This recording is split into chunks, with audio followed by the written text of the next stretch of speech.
हुसैन रज़ी अल्लाह ताला अन्हु तव्हां असां जमी मुसलमाननि जो चाहे कहिड़े बि मकतब फ़िक्र सां उनजो ताल्लुक़ हुजे, हर माण्हू जो अक़ीदो इहो ई आहे त हज़रत हुसैन 10 मुहर्रमुल हराम ते शहीद थियो आहे। बाबा हज़रत हुसैन साईं 10 मुहर्रमुल हराम ते छा थियो आहे? शहीद थियो आहे। हज़रत हुसैन साईं सां गॾु जेके करबला जे मैदान जे अंदरि सोणे हुसैन जे घर वारा जेके बि हुया, जेके इन करबला जे मैदान में जिन पंहिंजी जान जो नज़रानो पेश कयो आहे, इहे सभु जो सभु शहीद आहिनि। इहा ॻाल्हि बराबरि आहे या न आहे? इहा ॻाल्हि मञो था न? त पोइ हाणे अचूं था क़ुर जी तरफ़। त शहीद जे लाइ क़ुर जो हुकुम छा आहे?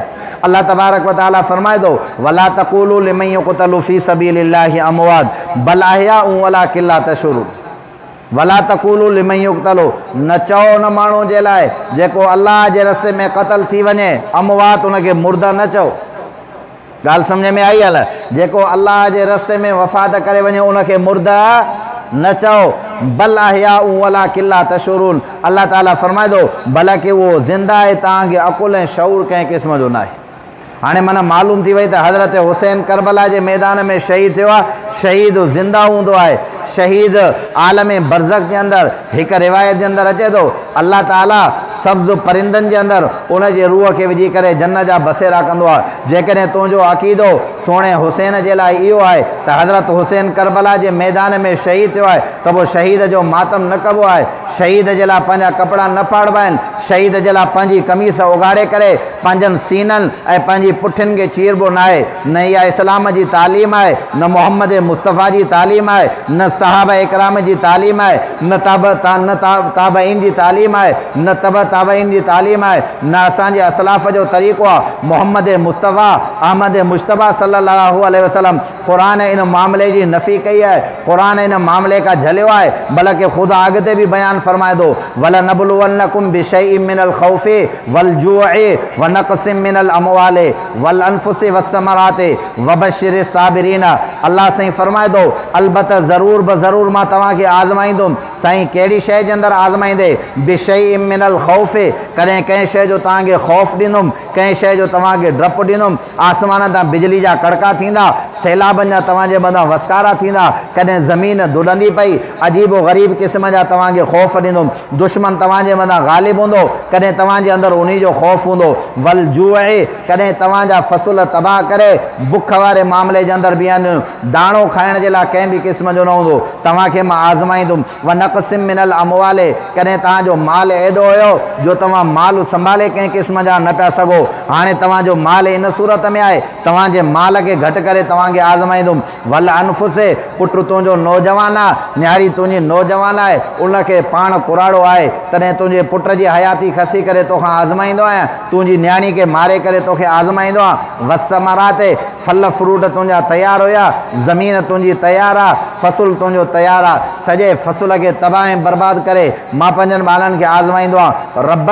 हाणे इन सॼे मामलात में असांखे छा करणु खपे? क़ुरान थो फरमाए वबश्शिरिस साबिरीन। इन्हनि सभिनी आज़माइशुनि जे बावजूदु जेको साबित क़दम रहे, अल्लाह जी तरफ़ रुजू करे, पहिरियों बरकातूं नफ़िल पढ़ंदो हो, तकलीफ़ आयसि 4 थो पढ़े, पहिरियों 2 सिपारा क़ुरान जा पढ़ंदो हो, हाणे तकलीफ़ आयसि त 4 सिपारा क़ुरान जा पढ़े थो। पहिरियों राति जो तहजुद न पढ़ंदो हो, हाणे जॾहिं तकलीफ़ आयसि राति जो उथी करे तहजुद पढ़े थो। पहिरियों ईअं आम दुआ घुरंदो हुयो, हाणे जॾहिं तकलीफ़ पतसि अखियुनि मां ॻोढ़ा वहंदा, अल्लाह जी तरफ़ रुजू थो करे। रब साईं फरमाए थो जंहिं सब्र कयो मोहम्मद मुस्तफ़ा वबश्शिरिस साबिरीन, उनखे बिशारत ॾेई छॾ त तुंहिंजे लाइ बिशारत आहे। ॻाल्हि सम्झ में आई आहे न? हिकिड़ी आहे जाहिलियत जी तालीम, ॿियो आहे क़ुरान जी तालीम। कहिड़ी तालीम ते अमल कयूं बाबा? ॾाढियां त ॻाल्हायो। क़ुरान वारी तालीम जे मथां अमल करणो, जाहिलियत वारी तालीम जे मथां अमल कंहिं बि क़िस्म जो न आहे करणो। अल्लज़ीन इज़ा असाबतहुम मुसीबा, अल्लाह साईं अॻिते फरमाए थो उहे माण्हू जिन खे जॾहिं तकलीफ़ पहुचंदी आहे त पोइ छा चवंदा आहिनि? इन्ना लिल्लाहि व इन्ना इलैहि राजिऊन। शरीयत जो हुकुम इहो आहे। हा, बाक़ी फ़र्ते मोहब्बत जे अंदरि मोहब्बत जे ग़लबे जे करे को माण्हू कंहिंखे महबूब हूंदो आहे, ॾुख मां जेकॾहिं अखियुनि मां ॻोढ़ा वही अचनि था त इन जी कंहिं बि क़िस्म जी का बि मुमानत न। तव्हां असांखे हज़रत हुसैन जी यादि अची वई। हज़रत हुसैन तां जेका तकलीफ़ थी आहे, सोणे हुसैन खे जेका तकलीफ़ करबला जे मैदान में पहुती, सोणे हुसैन जे आल खे जेका तकलीफ़ करबला जे मैदान में पहुती, रसूलुल्लाह सल्लल्लाहु अलैहि वसल्लम जी औलाद हज़रत अली साईं जे फर्ज़ंद अम्मा फ़ातिमतु ज़हरा जे दिलि जे टुकड़े खे जेका करबला जे मैदान में तकलीफ़ पहुती आहे, उहो मंज़र जेकॾहिं यादि करे तुंहिंजे अखियुनि मां ॻोड़ा वही आया, शरीयत फरमाए थी को बि मनो न आहे, बल्कि अञा तुंहिंजी मोहबत जे अंदरि इज़ाफ़ो थींदो। चाहे त इहा हक़ीक़ी मोहबत आहे। बाक़ी पंहिंजे सीननि खे कुटणु, पंहिंजे मथे खे कुटणु, कमीस चरियनि वांगुरु लाहे, वॾियूं वॾियूं छुरियूं पंहिंजे पेटनि ऐं मथनि ऐं क्यारी जे अंदरि हणणु, हिन जो सबूत शरीयत में किथे बि न। को माण्हू हिकिड़ी आयत क़ुर मां ॾेखारे, हिकिड़ी आयत जंहिंमें रब साईं इहो हुकुम कयो हुजे त तव्हां हिन तरीक़े सां ग़म मल्हायो, अलाह जो क़ुर मुंहिंजे आॾो पियो आहे, मां बावज़ू पियो आहियां, सभ खां पहिरीं असां इहो ग़म मल्हाईंदासीं। न अलाह जे क़ुर चयो, भला रसूलुल्लाह सल्लल्लाहु अलैहि वसल्लम जी का हिकिड़ी हदीस हुजे उन में इहो ग़म मल्हाइण जो तरीक़ो हुजे, तॾहिं बि असां तयारु आहियूं। साहब इकराम खां का अहिड़ी रिवायत हुजे तॾहिं बि असां तयारु आहियूं। असांजे सल्फ़े साहब ऐं सालिहीन इहा ॻाल्हि कई हुजे तॾहिं बि असां तयारु आहियूं। हज़रत अली खां का अहिड़ी रिवायत मिलाए तॾहिं बि असां तयारु आहियूं। शीयनि वटि तसवुर आहे इमामनि जो, इमाम जेकॾहिं चवनि तॾहिं बि असां इन ग़म खे मल्हाइण जे लाइ तयारु आहियूं।